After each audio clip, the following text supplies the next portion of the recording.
Well guys, we got ourselves another 6.0 Powerstroke, and in typical 6.0 fashion, she don't run. So we're gonna see if we can get her running. She's building high pressure oil. Honestly, I don't know why I do this to myself, but you guys seem to love these 6.0s on this channel. Seems to do the best. So I got another one. Let's see if we can get her running.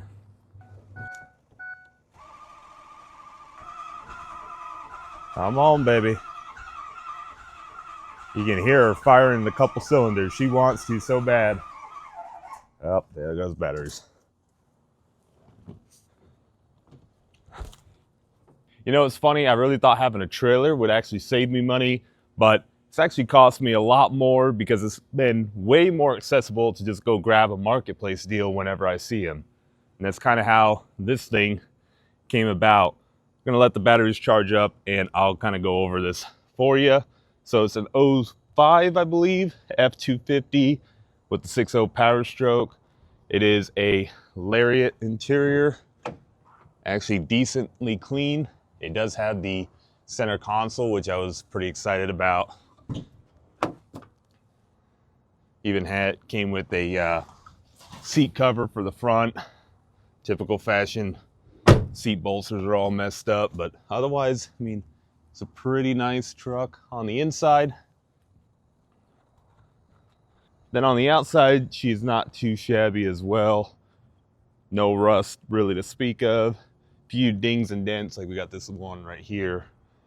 But overall, pretty clean body. Now prepare yourself, because as clean as it is on the outside, this is a little bit more rough. This engine bay, you can see somebody's gone to town with some rattle can at some point. Somebody has gone through this engine, I guess, in the past. It does have head studs. Supposedly it's got like oil cooler and all the normal stuff, but I mean, otherwise she is a bit rough. It's a bit of a coating of oil all over, and pretty much anything that's plastic is all messed up. The stator and the shroud and everything for the fan is all messed up. It has all kinds of extra filters, lines, oil cooler, I guess. There's an external oil cooler hooked up to this oil filter. Kind of a mess, but you know, it's almost to be expected on a 6.0. So let's see. First order of business is I'd like to get this thing running. She wants to fire up so bad. I could see some white coming out the tailpipe, and we're just kind of at the mercy of our charger. We got some good batteries, but the previous owner has already cranked on her a lot. I'm gonna go grab my scanner and probably another jump box, see if we can't help these batteries out a little bit. Maybe even get a little 7.3 nose candy to help it out. All right, so we got our odd tail hooked up. I showed you guys I got this in my toolbox video. If you guys haven't seen, definitely check that out after this video. But what's really cool, what I really like about this is the topology that it has. You can see literally the entire CAN system, all the different modules, and you can see the individual codes that it might have. You see we got some different codes. So let's go to PCM. And right here, you can see all the codes that we're gonna have in here. Come on. Oh, so here we got this crankshaft position sensor circuit A. Now I did have this code. This is one of the codes the previous owner had told me about. Obviously we got a glow plug circuit, but we're not worried about that. But this crank position sensor code, the previous owner told me about, and that's kind of where he had given up on this truck. So the story that I got with the truck was basically it had run and drove great up until it didn't. Typical 6.0 fashion. He said he did the, found that it had low high pressure oil. The ICP was not building like it should. Again, typical 6.0. Pulled the standpipes, dummy plugs, all blown out. Fixed all that, put it all back together, and then kind of ended up in this state. He said he's gone through trying to do some of the preliminary diagnostic, and once it hit looking like possibly electrical, that's where he was like, you know what, I'm just done. And you know, that was that, which I can understand because this can become a nightmare at times. All right, we're gonna hook up the trusty Noco boost box and see if we can't crank her over and see what else we got going on. So on the scanner, I pulled up some data to watch. Few things that you need for 6.0 to run. is you need good Fickum voltage. We need to have obviously ICP. You got desired and actual, and of course then we want to see that we have cam and crank sync, which right here we got the Fickum sync, and then as also we have our CMP and CKP sync, which this will kind of tell us if our crank position sensor actually has a problem, because obviously what is reading is the position of the camshaft and the crankshaft, and it's making sure that obviously they should align up together. They should fire off in a certain sequence together. So what I did was I just put together a few things to see what we have, to see if we can spot something not allowing it to run. Obviously we got fuel pump state, we got fuel volume desired, which I figure if we have something wrong electronic, we will see that it won't even try to command fuel, because obviously the ICP will pump manually, so that'll just go if it's not commanding the fuel pump on, if we're not seeing any injector pulse width, things like that. I'm just kind of seeing if we really have an electrical problem, if not something else as well. Now the only thing that of course you can't see on the scan tool that would be nice to see is fuel pressure, because that's the only other thing that you really need besides, you know, the normal compression, ICP, and voltage. But we're going to assume fuel pressure is good. We're going to just see if we can get it running before we hook up a gauge and actually check it. Let's go ahead and crank it over and see what we got. Okay, so obviously we got the battery dying again, but interestingly enough, we had cam crank sync. We had RPM showing up. We didn't have any of the disabling of the fueling. And I don't know if you caught that. We did have the pulse width, meaning the injectors are getting told to fire off. Hook up some more charging. I don't think the charging box was hooked up. And see if we can't get this thing to fire over. So of course, the fun thing with a 6.0 is you really got to crank it over a while to get it to fire off. And that's where having a good bit of battery charging really helps, because of course, with these long cranks, you draw down a lot of voltage with the amperage of the starter, and that's what really kills these bad boys. So we got both our battery booster actually on now and our charger hooked up to crank, and let's see, we get a little better results here. You can see we build ICP right away actually, and it's commanding fuel. So that kind of tells me all electricals should be good. So I'm just kind of wondering what's happening. You can hear she tries to fire off. I think I'm going to take the easy route. We're going to throw some starter fluid down the intake and see what happens. So before we go and put any starting fluid down the intake, I want to disable the glow plugs just so we don't get any sort of backfire. Easy way to do that on a 6.0 is just disconnect the glow plug control module here on the passenger valve cover. Now, if you had a truck that had a grid heater or something like that, I would just disable all that, just because you don't want any sort of backfire. You want to be careful using starting fluid in general. So do as I say, maybe not as I do. But again, this is my truck, so I'm just kind of curious and I want to see if we get some life out of it. Should be enough. Let's see what we get.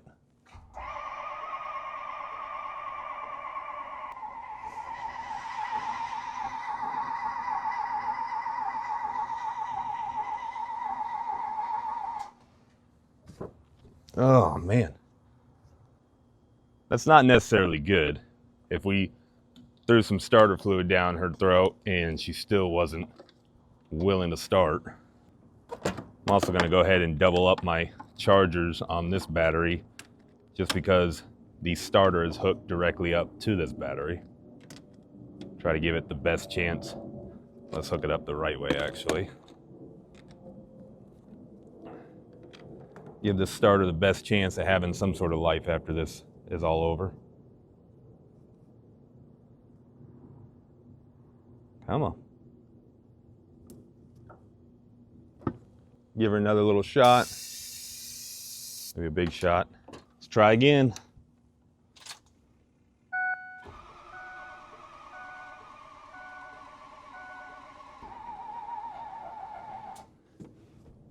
Oh, we're so close. Oh, we're so close. We're just running out of battery at the worst time. All right. Come on, third time's a charm. Come on, baby.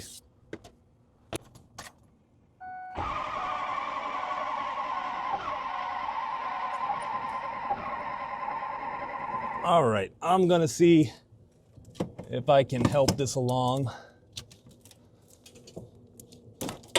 I got the key on. I got our starter cable here.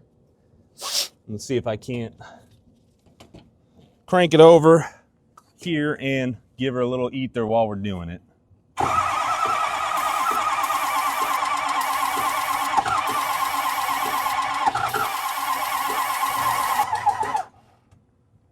Huh.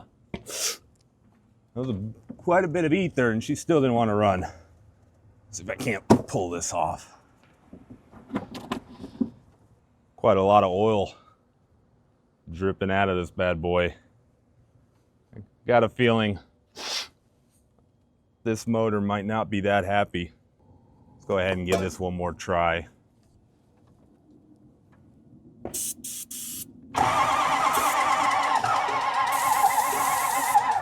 So if you've been around long enough, you follow me on YouTube or social media, you'll wonder why I keep doing this to myself, because pretty much every 6.0 I get ends up being like this. We get it in hopes that maybe we can get it running, and it just simply doesn't happen. I mean, it started all the way with the green 6.0 or the gray one.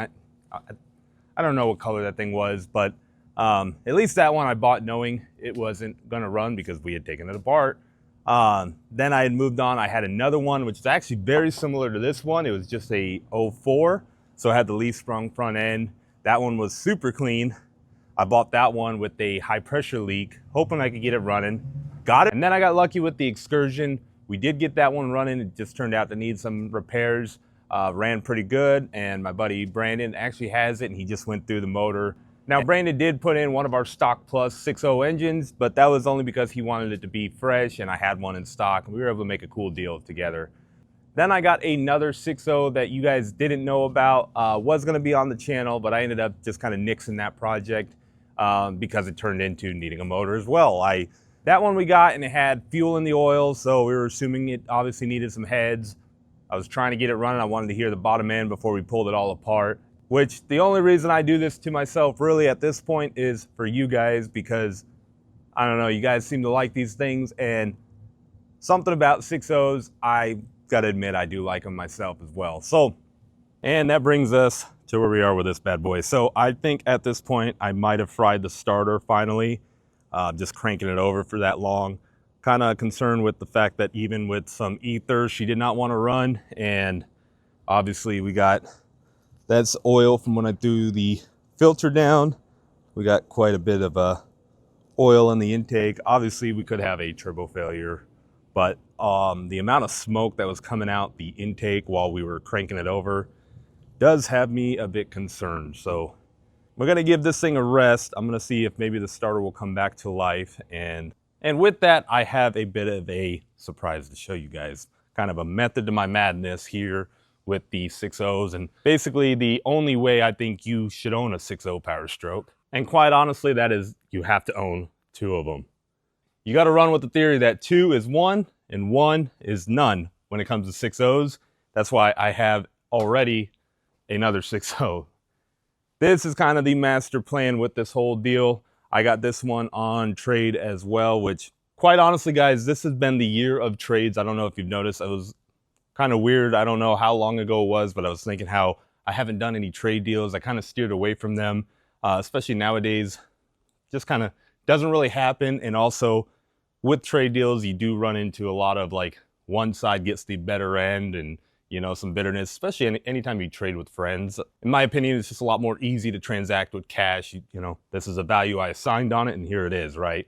Versus you trade, especially vehicles, you trade something, somebody finds another issue that you didn't even maybe knew or you didn't disclose, whatever, they feel like they got the worst end of the deal and, you know, it never really works out. But this year has been trades on trades on trades. So I had traded the white 6.0 for a C20 that I actually had. It was a lowered C20 with an LS swap, 530 4L60 swap. I probably got the worst end of the deal because looking like I do have a blown up 6.0, but in the way I work, I wasn't really going to do anything with that C20. I had it posted for sale for a while, and I had traded that for a transmission. So I traded a transmission for that truck, and then now that truck for another 6.0. And this one, trading a bit of work for the 6.0. Now you might be wondering why I would have two, besides the fact that, like I said, you got to have two if you want one 6.0 to always kind of run. But this one I've got because it runs phenomenal. It actually has a engine that we had done our full level 4 solutions package on. It's got a top bottom reseal. Doesn't have new heads, but the heads have been machined. They've been O-ringed. It's got ARP studs, new oil cooler. It does have a KC stage 2. It does have Mishimoto pipes, but those are actually going to his new truck, which is at King Ranch up there, which is a beautiful truck. So I don't get those, but I do have new OEM injectors in there. Like everything that we've done, we've maintained this truck for basically the past 5 years. So we've pretty much done all the maintenance on this truck for the past 5 years. The previous owner has spared no expense. However, it did recently get stolen and then a theft recovery. And the other issue with this truck that I remember when we did the cab off and everything, it's kind of hard to see here, but it does have a bent frame. The front of the frame, I think there was like a front end collision, kind of got pushed in. So it's in a bit of rough shape. You can see the paint on the other side. We got some dings and dents on this one. We got a pretty sweet holder for our window. Overall, it is pretty decently clean. I just kind of stored all my 6.0 parts in here for now. It is also a Lariat, but she is a bit rough around the edges. I mean, check this bad boy out. That is pretty messed up. We got some significant body damage on the bed. Again, just kind of moving around. We got quite a bit of damage all around the body. And overall, this one does have some pretty good bones as well, besides the salvage title and the paint issues and the bent frame. The main thing that I got is this power plant right here.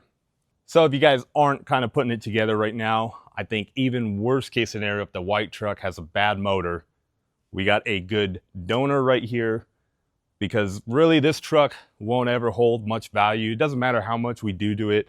You know, I could fully repaint it. I could even fix the frame.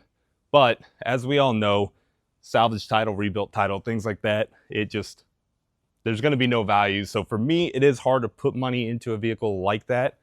But I do know that we have a solid power plant right here, ready to go. And now we have a perfect donor for it. Just listen to how much better this one runs, or the fact that it does run. Woo! Fires right on up. Yeah, I think it's safe to assume I killed the starter, which par for the course. I think at this point right now, what I'm going to do before I yank her off the trailer is go ahead and get the engine all cleaned up. It is a bit nasty, especially on the bottom end. We got quite a bit of oil. We do have quite a bit of oil all over the thing. So really, if we do, not if, but when we do got to do some major work on this thing and pull the motor, or even just do the starter to start with, no pun intended. You guys already know, I want to have a nice clean surface to work on, at least get all this oil kind of cleaned up. And I won't bore you guys with that part. I've already shown you in a previous video. Just really degrease the thing down, pressure wash everything, hit it with some air, and that's that. So old trusty pressure washer putting in work. I don't know if doing it on the trailer was the best move, but it was easier to get underneath. Now, again, I've shown you guys the process of cleaning it up and how I like to do it. You guys can see just how much cleaner it is. And again, since we're gonna have to do a bunch of work under the engine bay, try to get as much of the grease and oil off as possible. And when we inevitably have to tear into this bad boy. Now, I do admit I am in desperate need of a heated pressure washer. That's about the last major tool that I need to buy for the shop, for the channel, for everything I do, because a heated pressure washer would just make such short work of all this dirt, grease.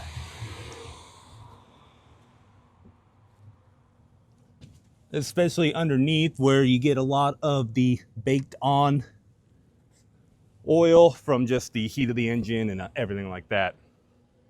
And again, I've shown you guys this process in the past, and I do get some people that are kind of weary on pressure washing under the engine bay. Now, I've been doing it for years and years and years, and I've had zero issues. Just kind of got to use common sense. Biggest thing would be you're not going to be soaking up all your electrical stuff, especially like your alternator, and on a 6.0 you got your Fickum back there. And if you could tell, everything is now dry. I just got done pressure washing. It's still wet on the ground, but I go ahead, take the shop air, and I dry everything out, especially all electrical connections. Even though I don't spray them, they do get a little water. Doing that, you should not have a problem, because I can tell you, again, I have zero issues doing it this way for years and years, and we do it every day at the shop as well. Well, boys, I found another starter laying around the shop.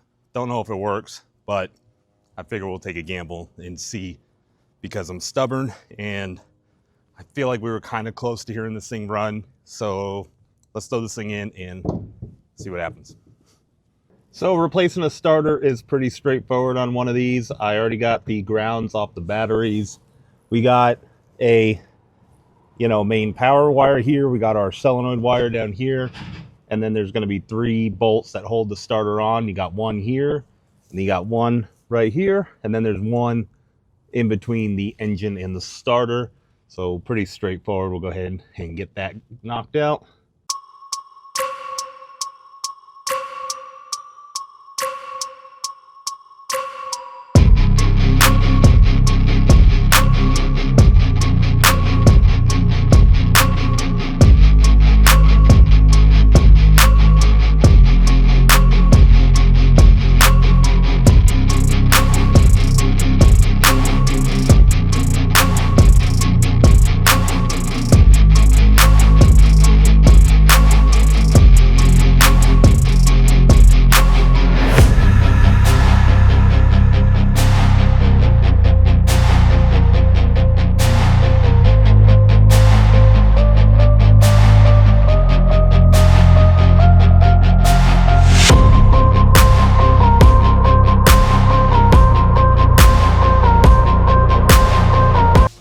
Got the starter installed, and I also noticed a little bit of a vacuum leak, which the vacuum pump was constantly running, so that kind of tells you there was a leak.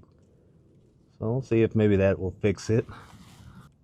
Now, if you guys could smell through this video, this starter is pretty stanky, so doesn't surprise me that she's burnt up. This back bolt was missing, and this bolt is actually a 10mm bolt, where normally it's a fatter one. So we only got one bolt in the starter right now, but we'll see what we can do. We'll go ahead and connect the batteries, and also found this ground not connected, which is a body ground. It goes to the body right here. So we'll go ahead and get that connected as well. But let's, I guess we'll just see what happens.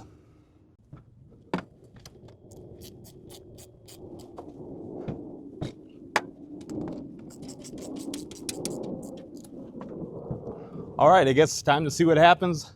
Got a random starter that I found laying around the shop, and we got some more ether. I didn't have the batteries charged up or hooked to a charger, so hopefully we got enough charge. Let's see what happens. But hey, at least we got it cranking over again, and we didn't have to spend any money yet.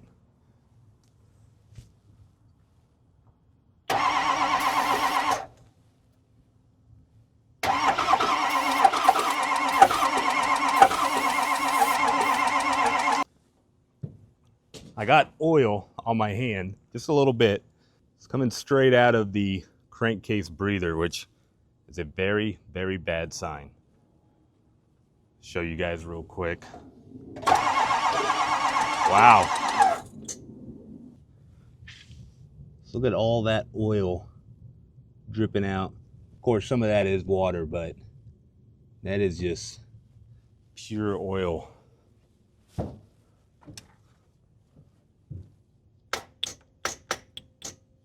Well, this just goes to show my luck with these 6.0s. Like I said, every one that I get pretty much ends up needing an engine, so this one's no exception. We definitely have some catastrophic damage just based on how much blow-by is coming out of the crankcase vent just trying to turn it over. It's not even running, and it's got an extremely high amount of blow-by. So definitely got our work cut out for us on this bad boy. I hope you guys really appreciate the glutton for punishment I am on these 6.0s, and I'm only doing it for you guys. Again, they seem to do the best on this channel, and I will admit I do have a bit of a soft spot for them. And I'm telling you, for the most part, my luck is every single time we end up needing to put a motor in them. I did, I guess, get lucky in a sense with the other one, and really right now I'm just going to start thinking about what we're going to do, how we're going to proceed forward with this. We could do a bunch of diagnostics, but let's be real, this engine's done, she's hurt. And you guys just seen from the condition of the engine bay. Right now, my goal is to figure out what I'm gonna do with the pair of these 6.0s. I do plan to sell one of them. I'm only gonna keep one. Right now, tentatively, I'm thinking take the drivetrain out of the gray one, put it in this one, get this bad boy running.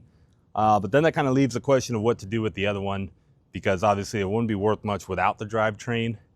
And again, I'm kind of going back and forth because I'm trying to figure out what that would be worth, because it is a salvage title, rebuilt title, bent frame, theft recovery, you know, pretty much anything that you wouldn't want in a title situation or a vehicle's history, that one has. So we're kind of back and forth, and we're going to turn this thing into an actual respectable 6.0, because when they do run, you know, let's be honest, that roar is just something.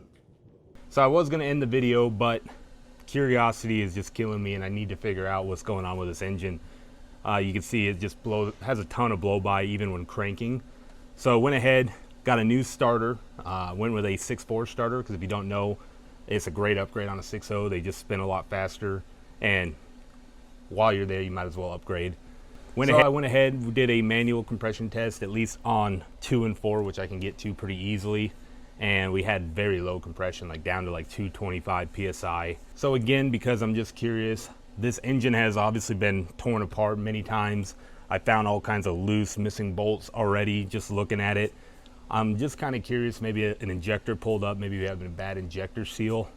The engine just doesn't sound that bad, but I don't know. So gonna go ahead and tear apart this driver's side, see if maybe we have some loose injectors and get a clue of what's going on.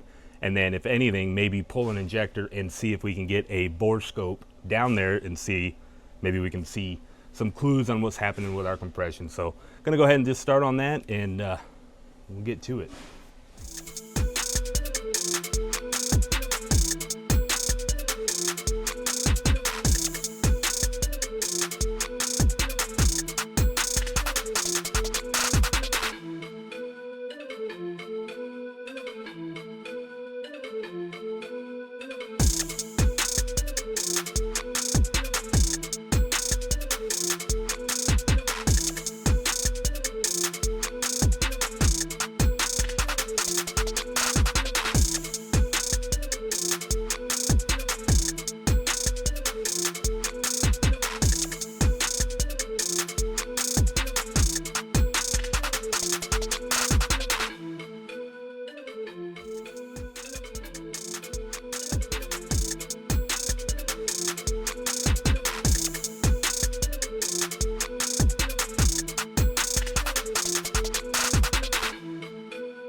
Well, I got it torn down, and let me tell you, I was really, really hoping for some good news.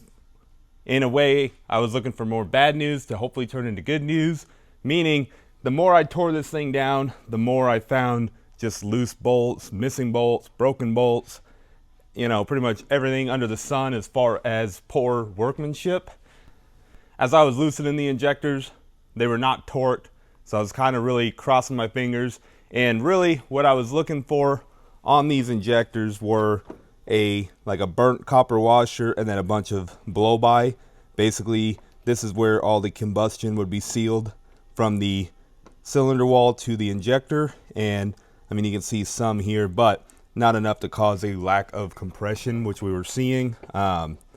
And even this injector actually looks pretty new, but I put the other one back in already. But you can see there was no, the other one looked just like these, no blow by, meaning no compression was getting past the injectors.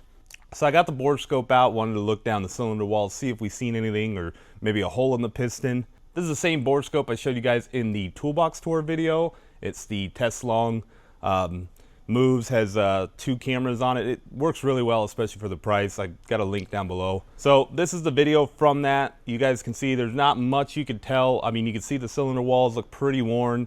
Definitely a lot of wear, but no holes in the pistons, nothing like that, nothing crazy. So what I did was I stuck the number 4 injector back in, just tightened it down. I didn't even replace the seals. I wanted to see if I could do a quick and dirty leak down test, which basically set the piston to TDC, make sure you got the rocker arms are loose, meaning both the intake and exhaust valves are closed. And then I just took out the Schrader valve in the compression test tool, so that way I could blow shop air straight into the cylinder and see if I could see where the compression was going. So for that, really what I'm looking for is, am I getting air out of the intake or out of the exhaust, or is it just shooting straight down to the crankcase? That would tell you, you know, whether you got bad valves or just bad rings, bad cylinder, hole in the piston. So when I did that, it was just all going right past the rings, down into the crankcase, right back up to the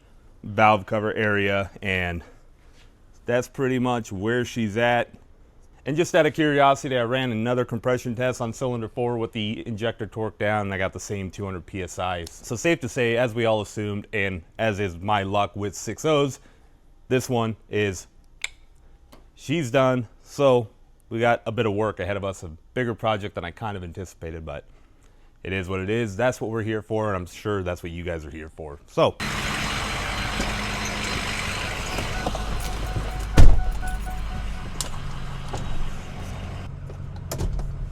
I figure we ought to take out the other 6.0 and kind of remind ourselves why we do this. Don't mind the steering wheel. It's one of many issues we got to deal with on the gray 6.0. So it just kind of goes to show you can't always take the seller's word for it. You know, marketplace does strike, and sometimes it strikes you bad.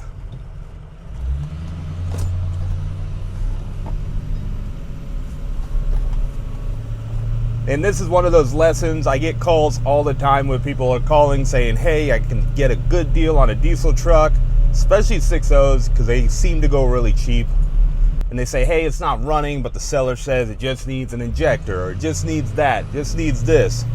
And I try to tell people, just steer away. Unless you know what you're doing and you have the money to completely rebuild it, you're gonna end up probably in a scenario like me. Now, that's not to say you can't get lucky, trust me. I've gotten lucky plenty of times, and I know plenty of people have as well.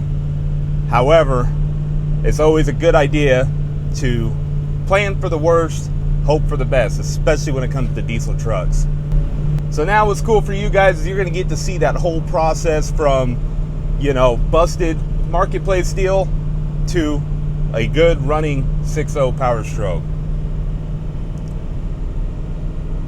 And as you can tell, this one runs.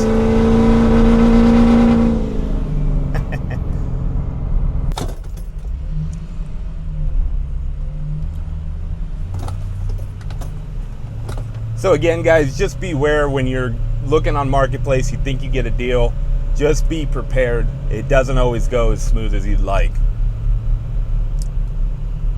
So I hope you guys really, again, appreciate what I do for you guys, because that is the only reason I got that truck. I kind of figured it was going to end up being a bad motor, but I was really holding out hope. Maybe we could take the engine from this truck, put it in that one, put that engine in this truck, be able to sell it, make some money, you know, do some deals. It's not going to happen that way. So I'm still trying to figure out what we're going to do with this one. Again, this one has a salvage title, bent frame, but it does have a really good engine in it. So I don't really know exactly where I'm going to go with this one yet.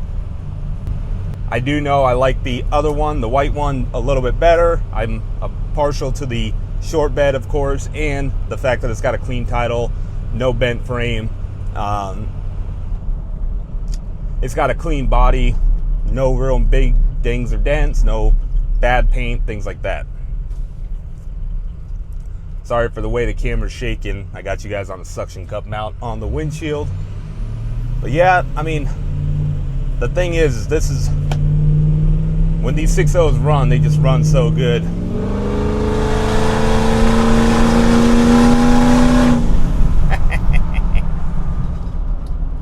Really the best course of action. So by the next video, you guys will know.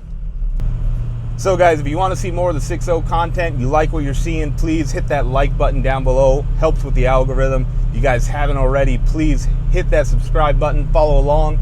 And I would recommend you hit the notification bell, because my uploads, as you guys can tell, are kind of all over the place. I try to stay consistent, but life happens. And once again, guys, the best way to support me and this channel and just get everything you need for your truck is shop at FrankBUILTPerformance.com. We got everything you need. And again, if you don't see what you're looking for, just give us a call, 725-290-6106. Chances are we can get whatever you're looking for, and we can get it at the best price possible with the best customer service. That is what we strive for. That's what we're working for. And again, guys, hope you like this video. We'll see you on the next one.